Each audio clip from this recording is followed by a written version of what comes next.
उन कार्यों को मनोरंजक बना सकें जो सामान्यतः आपको बोरिंग लगते हैं।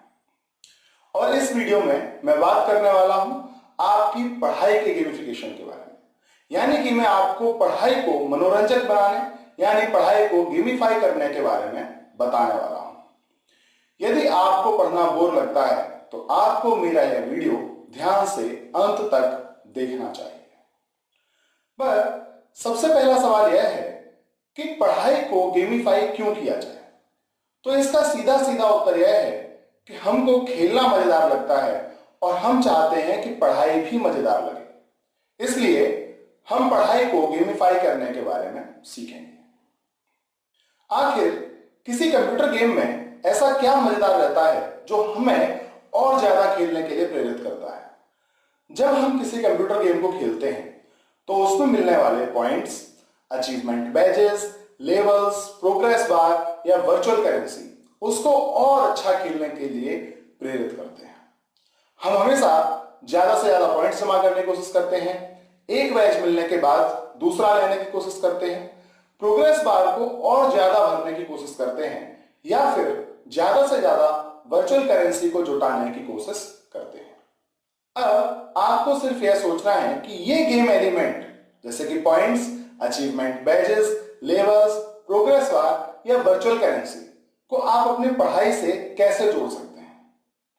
मैं आपको मेरे एक मित्र और मेरा उदाहरण देता हूं कि किस तरह से हमने अपनी पढ़ाई को गेमिफाई किया था। सबसे पहले बात करता हूं मेरे मित्र राजकुमार खेनुआ की, जिनको आप उनकी video book electronics engineering by Rajkumar Khenua के लिए जानते होंगे। बीटेक की पढ़ाई के दौरान उनकी आदत थी कि वो पढ़ने के लिए सिर्फ एक पेन का प्रयोग करते थे।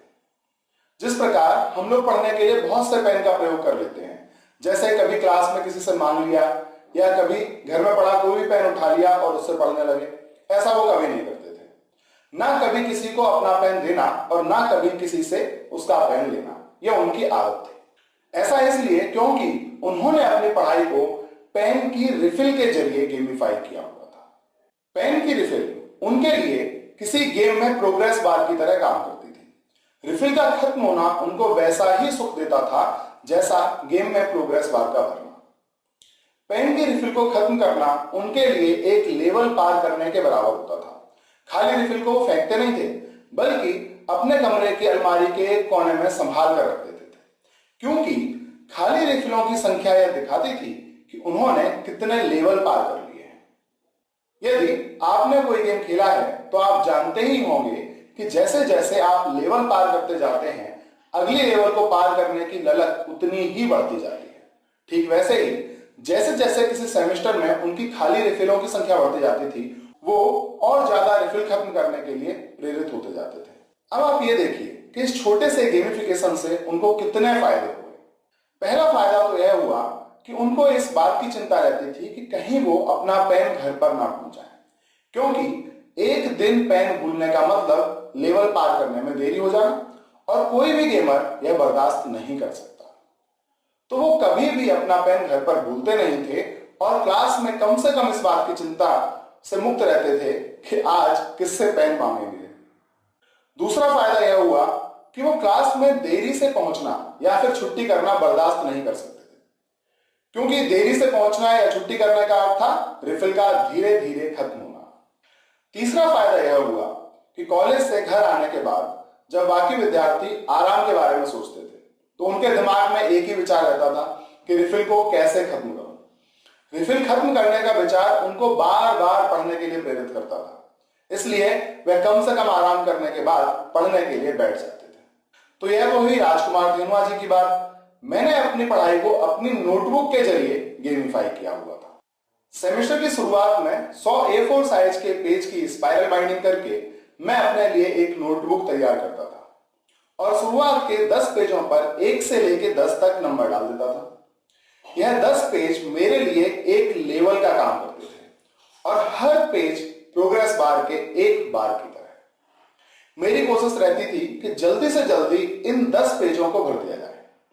पेज भरने का नियम यह था कि उन पेजों पर सिर्फ पढ़ाई से संबंधित ही लिखा जाएगा और जानबूझकर पेज भरने के लिए ज्यादा जगह नहीं छोड़ी जाएगी। मैं सिर्फ एक ही नोटबुक का प्रयोग करता था।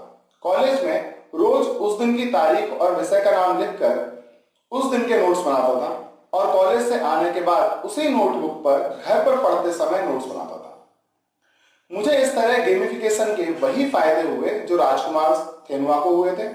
मैं भी अपनी नोटबुक को ध्यान से कॉलेज में ले जाता था, क्योंकि नहीं ले जाने का मतलब कम पेज भरना।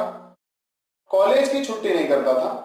इसके अलावा मेरे सभी नोट्स एक ही नोटबुक में रहते थे, जिससे टेस्ट के समय पर या पेपर के समय पर मुझे ढूंढने नहीं पड़ते थे। मैंने रिवीजन को भी गेमिफाई किया हुआ था। कॉलेज से आने के बाद घर पर जो टॉपिक आज कॉलेज में पढ़ाए गए हैं उनका रिवीजन करता था, और रिवीजन करने के बाद कॉलेज में बनाए हुए नोट्स को पेंसिल से एक टेढ़ी लाइन से काट दिया करता था। पेंसिल से कटा हुआ मेरी नोटबुक का पेज यह बताता था कि जो कॉलेज में पढ़ाया गया है उसका घर पर रिवीजन कर चुका हूं। तो कॉलेज से आने के बाद मुझे कुछ नए भरे हुए पेज मिलते थे, जिनको काटे बिना मुझे अच्छा नहीं लगता था, और काटने के लिए जरूरी था जो टॉपिक आज कॉलेज में पढ़ाया गया है उसको घर पर किताबों से पढ़कर रिवीजन करना। इस वजह से मैं 3 से 4 घंटे लगातार पढ़ता रहता था और मुझे पता भी नहीं चलता था। तो ये तो हमारे तरीके थे अपनी अपनी पढ़ाई को गेमिफाई करने के। आप भी अपनी पढ़ाई को गेमिफाई कर सकते हैं, पर गेमिफाई करते समय आपको कुछ बातों का ध्यान रखना है। पहली बात जो आपको ध्यान रखनी है वो ये कि आप ध्यान रखिए कि आप गेमिफाई क्यों कर रहे हैं। आप याद रखो कि आप ज्यादा से ज्यादा समय पढ़ने के लिए पढ़ाई को गेमिफाई कर रहे हो, ना कि पेन की रिफिल को जल्दी खत्म करने या फिर कॉपी को भरने के लिए। इसलिए ऐसा नहीं होना चाहिए कि आप मुख्य उद्देश्य से भटक जाएं और अपने ही बनाए हुए गेम से बेईमानी करके पेन की रिफिल को जल्दी खत्म करने के लिए कहीं भी इस्तेमाल करना शुरू कर दें, या फिर कॉपी के पेज को अपने आप कुछ भी उल्टा सीधा लिख के भरना शुरू कर दें। गेम एलिमेंट पढ़ाई से सीधा सीधा जुड़ा हुआ हो, यह बात आपको याद रखनी है। राजकुमार के उदाहरण में पेन को खत्म करना गेम एलिमेंट है और यह सीधा सीधा पढ़ाई से जुड़ा हुआ है। ज्यादा रिफिल खत्म होने का अर्थ है ज्यादा लिखा गया है, और ज्यादा तभी लिखा जाएगा जब ज्यादा पढ़ाई की जाएगी। ऐसा ही मेरे उदाहरण में पेज का भरे जाना गेम एलिमेंट है, और जब भी पढ़ाई की जाएगी तभी पेज भरा जाएगा। तो यह भी पढ़ाई से सीधा सीधा संबंधित है। इसके लिए हमको अलग से कुछ और करने की जरूरत नहीं है। अगर राजकुमार ने यह सोचा होता कि जब भी पेन की रिफिल खत्म होगी तब मैं एक फिल्म देखा करूंगा, या मैंने ये सोचा होता कि 10 पेज भरने पर एक क्रिकेट मैच खेला करूंगा, तो यह पूरी तरह से गलत तरीका होता गेमिफिकेशन का, क्योंकि फिल्म देखना अथवा क्रिकेट खेलना पढ़ाई से संबंधित नहीं है। वैसे ही जब किसी गेम में आप एक लेवल पार कर लेते हैं तो आप दूसरे लेवल पार करने की कोशिश में लग जाते हैं। ऐसा नहीं होता कि आप फिल्म देखने चले जाते हैं। लेवल पार होना ही अपने आप में रिवॉर्ड होता है। ठीक ऐसे ही रिफिल का खत्म होना या फिर 10 भरे हुए पेज हमारे लिए रिवॉर्ड थे, क्योंकि वो ये दिखाते थे कि हमने कितनी प्रोग्रेस कर ली है। गेमिफिकेशन के समय जो तीसरी बात आपको याद रखनी है वो ये है कि दोहराव संभव हो।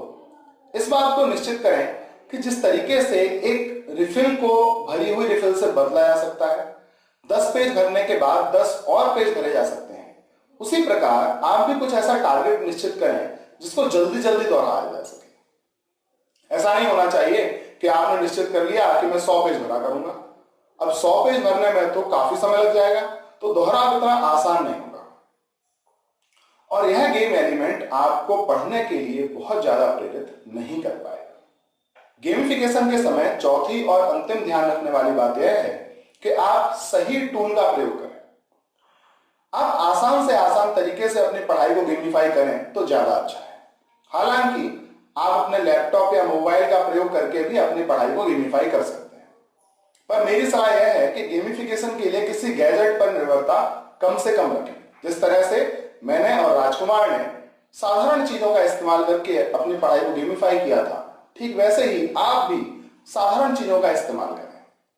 यदि आपने कभी भी अपनी पढ़ाई के दौरान अपनी पढ़ाई को जाने या अनजाने में गेमिफाई किया हो तो मेरे साथ शेयर करें। शेयर करने के लिए आप इस वीडियो के नीचे दिए हुए लिंक पर क्लिक करके कमेंट बॉक्स का प्रयोग करें। यदि आपका गेमिफिकेशन का तरीका मुझे अच्छा लगा तो इसको अपने आगे आने वाले वीडियो में दिखाऊंगा। पढ़ाई से संबंधित मेरे और भी वीडियो हैं जिनके लिंक भी इस वीडियो के डिस्क्रिप्शन में दिए गए हैं। यदि आप मेरे आने वाले वीडियो के बारे में जानना चाहते हैं तो इस YouTube चैनल को सब्सक्राइब करें और अगर आप कुछ पूछना चाहते हैं तो कमेंट में लिखें। आगे आने वाले वीडियोस में मैं आपके सवालों के उत्तर देने की कोशिश करूंगा। तो मिलूंगा आपसे अपने अगले वीडियो में, तब तक के लिए इजाजत दीजिए। नमस्कार।